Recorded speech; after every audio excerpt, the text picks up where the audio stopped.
of morality, moralistic ideologies, moralistic indoctrinations, valuations, and systems of what Nietzsche considers to be oppression and domination. Now, if, in fairness to theists, because a lot of theists watch my videos, if you don't like that part, anyway, I'm not trying to have the trolls go crazy again, but if you don't like that part, then you can just think of it in this sense. There is a sense in which I have desires, I have instincts, and I have a tradition that lends me to want to do things in the world.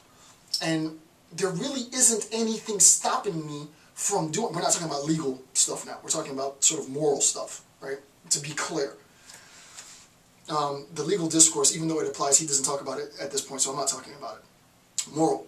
So I can do something that might be immoral but not illegal, right? So, classical example, committing adultery is not illegal, but it is immoral. So imagine that, just as a crass example, that I want to have sex with another woman, aside from my wife. This is pretty bad to say. I'm not trying to encourage you to have sex with another man or another woman if you're married, but you have the idea, right? It's the fact that I could even say that is in itself a bit appalling. But that's precisely what Nietzsche wants you to think about, to be real, to be real. Nietzsche's like, well, why, there's nothing in this, and this is a generalization, but I want you to get the idea, and I don't want it to be religious. Well, I guess in a sense it is religious. It's always religious. But I want it to be sort of more socially understandable. There is a sense in which society has told us, or your religious, I was trying to get an example that didn't have religion in it, but society and religion have told us that you ought not to do this, right? That this is bad. And the point is, well, why is it bad? I have the desires, I want to do it, no one's getting hurt, I'm going to do it, right? That's sort of the idea on a very, very, very general level. Obviously, I've just given you all the complicated bits, but just to have a crass understanding, it's going to present a huge obstacle for the vast majority of people, because in a sense, it is an infraction. It is sort of it is at its most challenging sense. It is entertaining the taboo, right? It is sort of taboo, right? And to be clear, again, talking about immoral, not illegal. What are the consequences of this? Well, the consequence is the recognition of an anti-biological, unnatural state of moral judgments, right? That state, an anti-biological, moral, unnatural state of moral judgments, requires this oppositional force from instinct and tradition and biology, right? So it is a battle. There's a battle between, if you will, desire and conformity. There's a battle between biology and anti-biology. There is a battle between moral judgments and tradition. So there is this assault, each of these, and actually I probably could create another diagram to sort of show, I might create another diagram, possibly, to show this sort of, or maybe not, but possible diagram. Right, to show sort of the oppositional force, right? You have, on the one hand, a system of judgments and norms, and on the other hand, you have a system of traditions that might not conform to those judgments and norms. Tension. You have, in a sense, a system of, you have a system in which the product of the system creates an unnatural state of affairs, an anti-biological state of affairs. The sort of trite example was having it, and actually I can't say it's trite, it's not trite at all.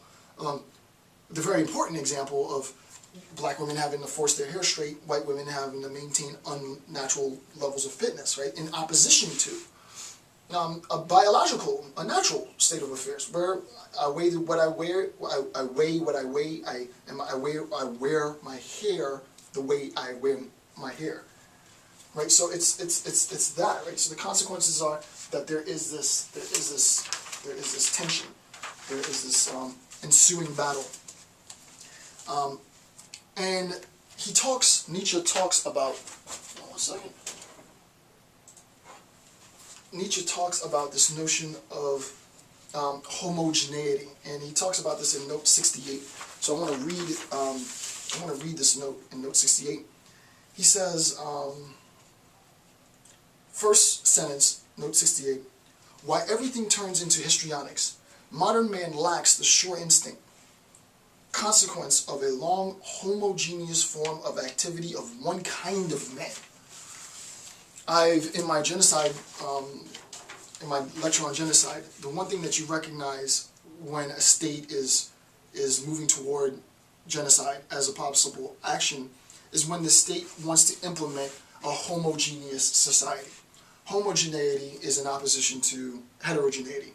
Diversity is in heterogeneity, sort of this monolithic concept of generalized sameness is homogeneity. What does Nietzsche say with respect to homogeneity? Homogeneity. And while I'm writing homogeneity, I'm still racking my brain to think of an example of a non-religious. The question is, can you have a non-religious social sort of dictate or norm that is moral? I can't think of one. So if you can, give me an example, because I can't off the top think of, because the example I try to give of adultery is obviously, it's moral, obviously, but it's religious. It's heavily religious. And I'm going to find a purely secular social norm that is a moral norm as well. I can't think of one yet, but I'll go back and as I'm continuing, if it pops in my head, I'll talk about it. So homogeneity.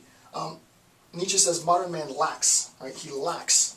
I erased it, but that sense of lack when we're talking about histrionics, right? As soon as I think histrionics, I just think of sort of the lack, right? The lack of tradition, the lack of instinct, the lack of a recognition of the role of ancestors, and so on, right?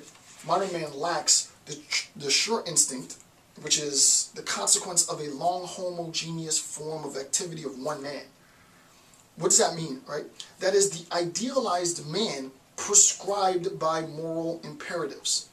Moral imperatives, this is not easy, right? Modern man lacks the sure instinct, right? Modern man isn't like the conceptual man that might unfold from embracing this oppositional force. What must that man look like who is willing to fight against moral judgments and norms in this anti-biological approach, right? What must that man look like, right?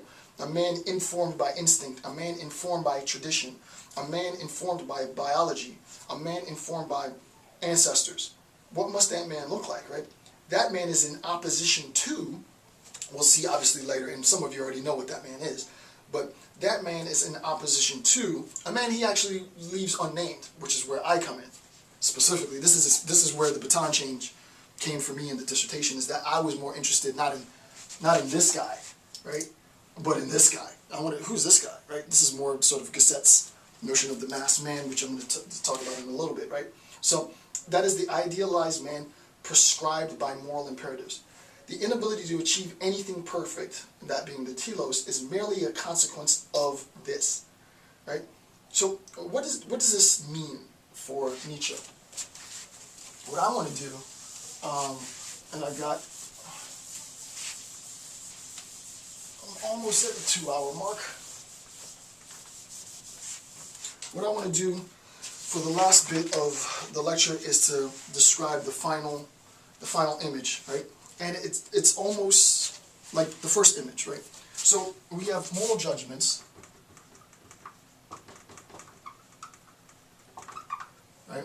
And those moral judgments are set to eradicate. They are set to eradicate what? They are set to eradicate instincts and tradition. Okay, so our moral judgments are set to eradicate instincts and tradition. We recognize this. However, this process of instincts and tradition, right? Instincts and tradition